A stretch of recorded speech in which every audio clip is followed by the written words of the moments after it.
And welcome. This is Impact 2023, our continuing conversation where we talk about different topics, where we talk about current events, where we talk about all of these different topics from race, religion, education, everything that you can imagine. This is our open and free conversation here where we talk about these and discuss these topics. And as always, to those of you who have been here before, this is a continuing conversation. And we ask that as we discuss these topics, that you feel free to type in your questions and your comments into the comment section. This is a conversation. So whatever you put out, we will address and we will talk about. And that's how we do as always. We're going to jump into the topic. But before we do, we're just going to touch on one thing really quickly before we jump into the topic. And that is what's going on in Florida. Not that we're going to discuss it, but just so that people will pay attention. Right now in Florida, they have rejected the Department of Education's AP classes for African American history. They said that African American history AP is in violation of Florida state law. And so they are rejecting the ability of high school students to get an AP course in African American history. They give some reasons.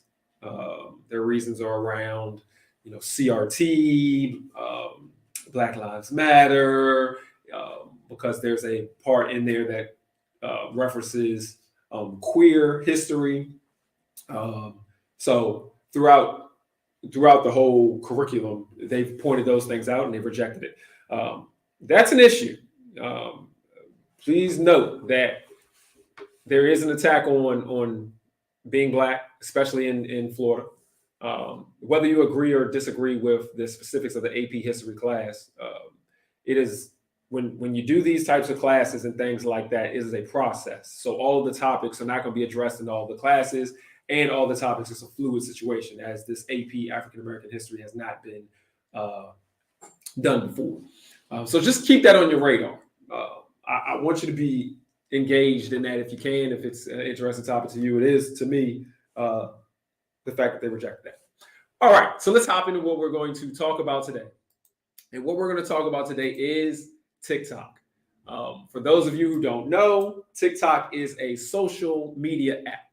And in this app, what they do is they show clips of different activities. You can show videos and clips of different activities.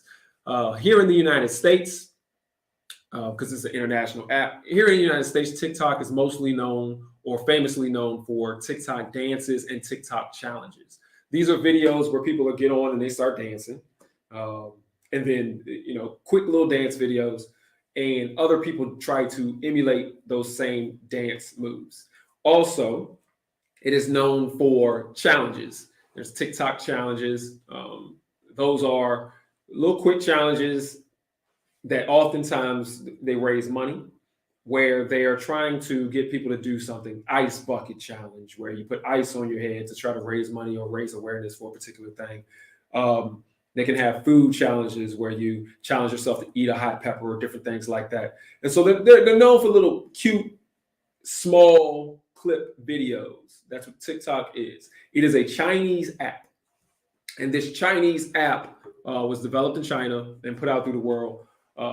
Here, there has been some controversy around it. The previous administration, the Trump administration, it kind of labeled it a bad app, for lack of a better word, and had some disagreements on whether or not it should be allowed here in the United States. Current administration has not had that same pushback on it, but there has been some question about the app. But most of those questions are not around the actual functionality of the app, but more so whether or not there's some junk that's added onto the app, spyware and other things like that. Less about the content of the app. But what we're going to talk about today is actually the content of the app. And we have a guest to come in to talk about that content. And it is Steve. How are we doing today? Good evening. Everything's all right. How's everybody? All right. So we're going to hop into it. So for a quick just explanation of what's going on with the app, both Steve and I, we saw a video that was really explaining some of the intricacies of the app. And inside of the app, basically they have a setting that allows you to choose not to just watch all of these crazy videos and also limit the amount of time that you spend on the app. The reason that this is important is because this is a Chinese app. And so China, as was explained in the video, and Steve, you can always hop in if I'm not fully explaining it correctly. Mm-hmm. In China, the children who watch the app, the under 14-year age children who participate in the app, can only use the app for certain videos. And these are educational type videos, and they are limited on the amount of time that they can watch videos. And so in China, TikTok is used as an educational tool, somewhat a little bit of entertainment in it too, but they are educating themselves. Here in the United States, most of us don't know about the settings, and it is used as a, hey, let's watch all these people dancing that crazy and let's do all these challenges and watch all of this stuff that is not helping our brains at all. Mm-hmm. It's one other nice little nugget that was brought out in the video that we saw is that they were saying when you take out little kids and you ask them what they want to be when they grow up. In China, the number one thing that the children are saying, according to their surveys, was an astronaut.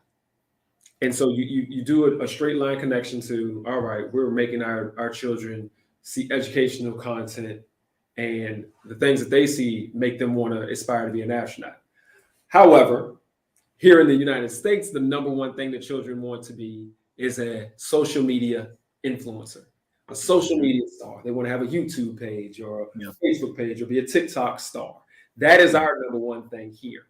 And so the concern is there a problem with how we're using TikTok? Steve, I'm going to give you the floor. Please tell us your views and how you feel about this. Well, first off, I want to say that China is genius with what they have done and what they're doing. China is one of the United States of America's biggest competitors. And in order, globally, we want to be competitive. They say that in education realms all the time. We want our children to be globally competitive in the 21st century and all that. But what China is doing, they're trying to make our kids not as competitive. And to do that, what you need to do is lower their standards in terms of education, what they're learning outside of the school building.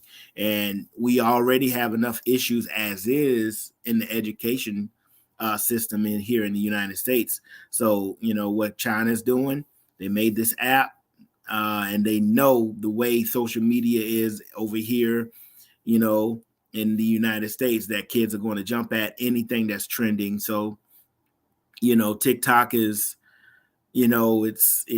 it's fun. It's fun. And children waste hours upon hours doing nothing that has little input. My mom growing up, my brother and I, or even you, if we're watching something, wrestling, football, basketball, my mom would say NIP. What's NIP? No input. So there's nothing going in that is strengthening a child's mind. Of course, that's just, China says, you know what? Let them dance. Let them do all these jokes and all these fun things while our kids are learning engineering at home. They're learning science at home. They're out of the school building, them learning all of these things in an engaging way. So it's really, it's genius if you want to lower the standard of your competitor globally. But what we have to do, we have to strengthen our children's minds outside of the school building.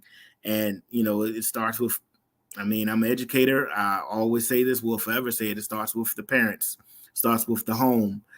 You have to monitor what your children are doing. You have to see what they're doing, what they're learning, where they are in terms of these digital devices. And you have to make sure they're learning, but in an engaging way. If we just do what China's doing, it will be equally competitive, but we are going to go down globally in the global competitive realm because, hey, they're on TikTok, they're having fun, they're quiet, they're in their room.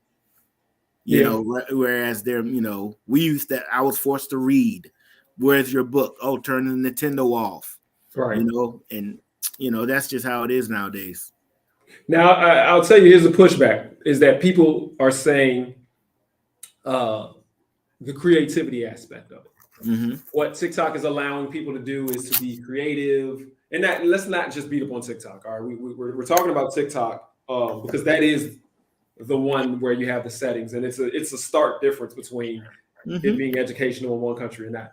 But social media as a whole, the pushback is that, all right, it's allowing for creativity. You're allowing for individuals to be creative, to be able to put things together, by making these videos and doing things like that. You're also having exposure. So you're being able to see, think about you and I. We didn't have all of these social media things. So the reality of the matter is we saw the people that we saw. We didn't get to see somebody in the middle of North Dakota or somebody in a whole nother country doing things. I don't know. I don't know anything about these type of people. And so it brings you one, exposure, and two, it expands your creativity. What do you say when people say that? And even they're saying it about the silly videos. The silly videos. It's not about the educational videos. They're like, oh man, these silly videos give you exposure and creativity. And without a doubt, it does. And that's what the foundation of social media was: connection, and giving people exposure to different things from anywhere. I mean, basically the internet. So, how I learned how to be a master griller was YouTube. I will see others do things, world-renowned chefs, do things on Facebook and on Twitter and YouTube, and my skills are top 10 now. And it's but I'm an adult. I know what I need, and I go search for it. And sometimes we do get pulled into some foolishness, but being an adult and being responsible, when to cut it off. But yes, it's an amazing tool because there are all kinds of cool things on TikTok. One thing that that's not neglected on TikTok is these learning opportunities for children. They are there, and I actually encourage if children have the TikToks, I encourage them to do that. But we had some students get in trouble a couple months ago for doing TikTok dances in the bathroom at school. So that's what we have to fight. Yeah, that's what we have to battle, because I mean there was nothing educational about can I go to the bathroom, and you're gone for 10 minutes. The teacher's like, okay. They have no reason to be gone that long in the middle of a literacy lesson. Then next thing you see a teacher goes in there, sees 3 5th grade girls recording it. And now their timestamp is doing it on TikTok. That timestamp was at 12:45 p.m. Right. So that's one of but at the same time, there are engineering videos, there are coding videos, all endless things that children can do that's engaging. But again, it's all about the monitoring. Yeah. It's about the monitoring. Yeah, I think you're 100% right about the monitoring part. I think that's the trap. At the end of the day, instead of it being a you have to choose to make it educational, you have to choose to make the app limited in your time and your scope. It should be you have to choose to not make it educational, or choose to not make it limited in the time and the scope. That's the way that you set it up, where you have to make that extra effort to go outside of the educational zone. And I'll quick testimonial here. My son is so excited because he comes up to my wife and I, and he's like, I know how to get a dent out of a car. You take a plunger and you stick it on the car, and then you put some hot water on there, and then you pull it out, and it's going to get a dent out of your car. He has told me this story at least 5 times in the last 2 days. And we're like, well, where'd you hear that from? He's like, YouTube. And so he's so proud of himself that he done got this off of YouTube. Now, I don't know if it's right or not. I haven't had a dent in my car that I try to get out with a plunger. But when you have people getting excited about little tricks and education like that, you see the value of it. Yeah. But then in the same thing, it's a trap. because Mhm. yeah, he did learn about the plunger, but how many hours has he spent looking at just other kids playing video games? There's no Right. educational value there. No input. And so yeah, it takes you down to that rabbit hole. I'm going to connect right back to the story that we talked about earlier, though, which is Florida. Hmm. And when you see states, when you see people who are knocking down education, Yeah. um, but then you also see social media, TikTok providing education. Um, does it bring more value to the fact that, well, maybe we should have these kids on TikTok because they're not going to get that education that they need necessarily in these nuanced areas? You're not going to get AP African American history from the school system. Hmm. Maybe I can get it up on TikTok. What do you think Yeah. about issues like that? Well, yeah, it shouldn't be limited, or them getting knowledge shouldn't be just limited to social media. I think it should be a resource, but not the source. A lot of Mm-hmm. people go to YouTube and social media before a book or before somebody they know that's in that profession. It should be a resource. So, for example, if I'm trying to learn how to drive and obtain my driver's license, I should talk to somebody that has a license first and that has experience in doing it before I go to YouTube and learn how to drive. Now, when I get that knowledge from a person that has experience, I can go back to YouTube for a resource on how to take care of a car, how to utilize learn about the different um, symbols and all these things. So I don't think it should be a first. It should be the first option of learning. With the Florida thing, you know, I don't want to go down a rabbit hole, but we can come back to it. But that's just my take. Social media shouldn't be the first option on getting knowledge that is denied elsewhere. I think you should definitely go to somebody that has that knowledge, somebody that can direct you in the right, in the right direction to obtain it in a different way. But sometimes some kids have to use use social media as the first option, which is sad, but that's just the way it is. Mm-hmm. Yeah, no, I like that. Let's go to the comments. Given the intellectual level of some of our leaders, we are having an intellectual crisis in the United States. Yeah, I think that's a part of the whole, YouTube, TikTok situation. Mm-hmm. We have a lack of intelligence. Intelligence isn't in valued or revered as much as it used to be, especially when we're looking at leadership, whether it be governmental leadership, political leadership, Mm-hmm. whether it be leadership of everyone's always said, man, my boss is an idiot. I wonder how he got that job. We've always said that, but nowadays it seems like it's a little bit more true. Yeah. In the sense of there's a lot of nepotism put into place. There's a lot of, but we don't value the intellectual property. We don't value people's intelligence anymore. We value strength. We value other things, and so I think, and you can tell me whether or not you agree or disagree with this. I think that oftentimes we sit back and we look at social media, and that helps push those values along. Like the people who are getting all the likes or the views are not people who are coming on here saying very intelligent things. It's the people who are saying wild and crazy things. And so it pushes you to think, all right, in order to be successful, I need to shock people. In order to have value, I need to be loud and boastful and say crazy stuff instead of being intelligent, slow, and thoughtful.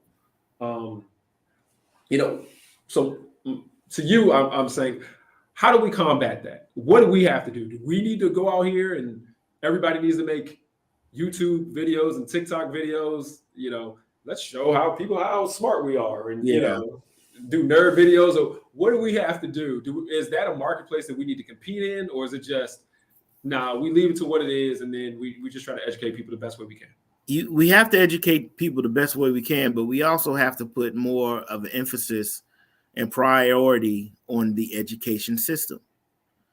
You know, and it's all about the states. Each state, how those states value their education and how they're growing their children. The United States, state by state, the more we go on, each state has devalued education more and more. The more state devalues education, I hate to sound like this, the dumber your country becomes. Yeah. So, you know, we're you know, I'm in North Carolina, it's one of the worst. And it's all about legislation. Who's writing the laws? People that are writing the laws, people telling the teachers and the administrators and the principals and the superintendents what to do, have no education or no right to tell us what to do when you've never been in our realm. And they're making the laws. I say this all the time.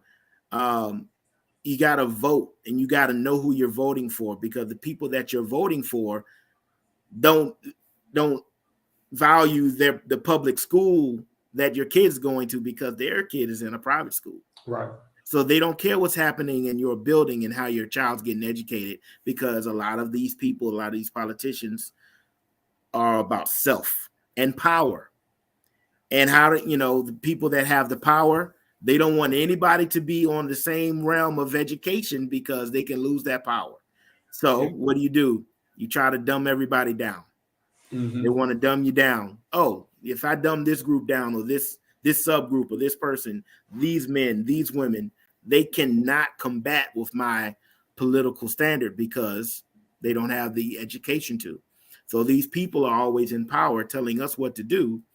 And it's about who you voting for. You got to know it. Democratic, independent, conservative, liberal, I don't care who you are. There's some liberals out here that don't value education, just like conservatives don't. Some people are perpetrating a fraud. Was that senator that ran Democratic, but now he's voting all conservative with the conservative line? I think it's a senator in West Virginia. West Virginia. Yeah, but he's perpetrating a fraud. You know, so I always thought it might be a good movie. So anybody that sees this, so just think of a politician that knows how that state always votes, and you go the opposite of the direction that you really want to go just to get the power. So if I want to get into the political realm, in North Carolina, in my county, I need to be hardcore conservative. And you know, conservatives love black conservatives. So, you know, and you know, so if I'm going at playing that game, and then I get into the political realm, I'm all, you know, and I'm just voting on the Democratic side, and they're like, whoa. So, I mean, if people perpetrating frauds out here acting like they're for the people, but when they vote, no, I don't think this school should have this much money. No, we don't need to have anything about African American studies. No, I mean, the governor, DeSantis, is it? He can make that, he can write that up, but it's on the legislation to approve it. They can veto that now, Mr. Governor, but we know how Florida is. So, I mean, you have to value education. You have to teach your children. You have to teach your children. Mothers and fathers have to go. They can't depend 100% on the schools. If you have a strong teacher, great. But sometimes you have to educate your children yourselves, just like your parents did, just like my parents did. You know, go here. We're going to go to the library today. Pick out a book. What book did you get? What's it about? You know, so, you know, please stop me, because, you know, I can go on and on. Oh, no, man, you're right. Because it's not, and I'd say sometimes it's not fun. Between the hours of 3 o'clock to 8 o'clock or 8:30, when, you know, when your child goes to sleep, I mean, you may not be able to watch nothing that you want to watch on television, because you got to either be spending time reading, or whatever they're watching, you need to be watching at the same time.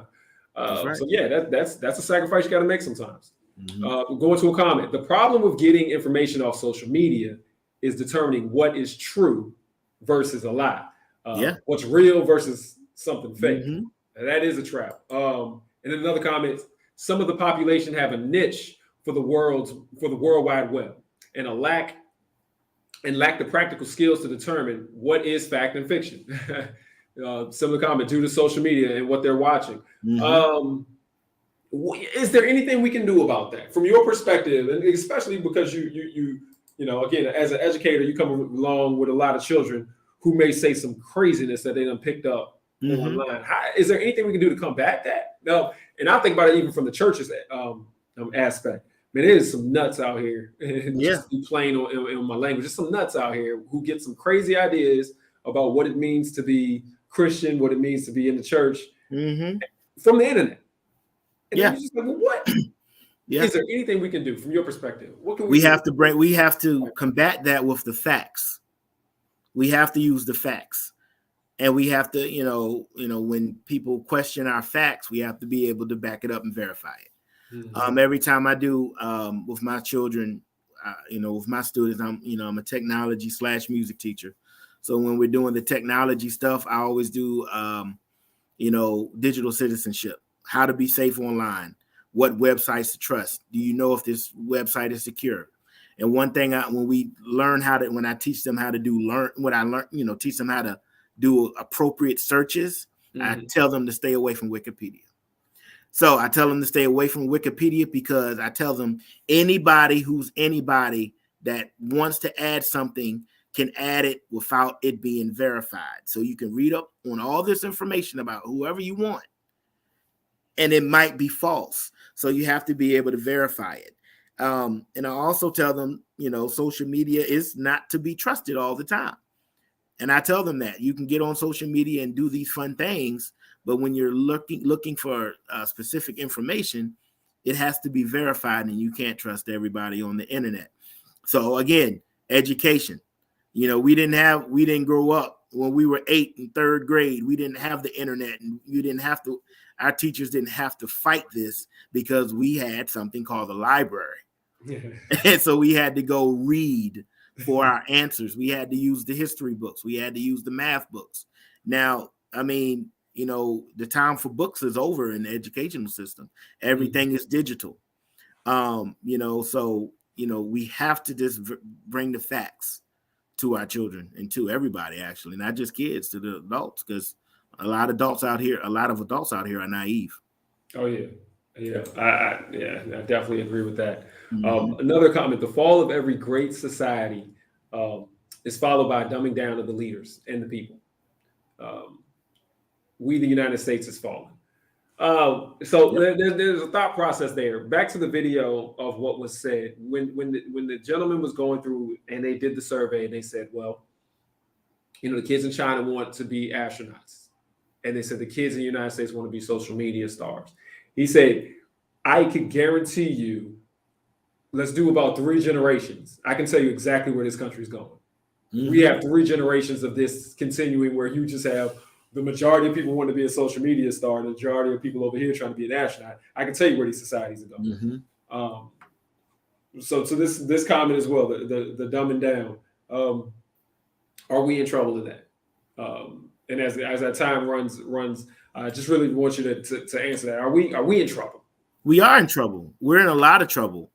Charles Barkley says this all the time, and a lot of people don't like Chuck, but I'm Charles Barkley, one of my top 5 of all time. But anyway, he always says, you know, him being an athlete, and when kids talk to him, I want to be a basketball player, football player. We need doctors. We need scientists. We need engineers. We need teachers. We need really good cops. We need, you know, judges. We don't need basketball players. You and I played basketball outside of church. That's all we needed. You actually made a team in school.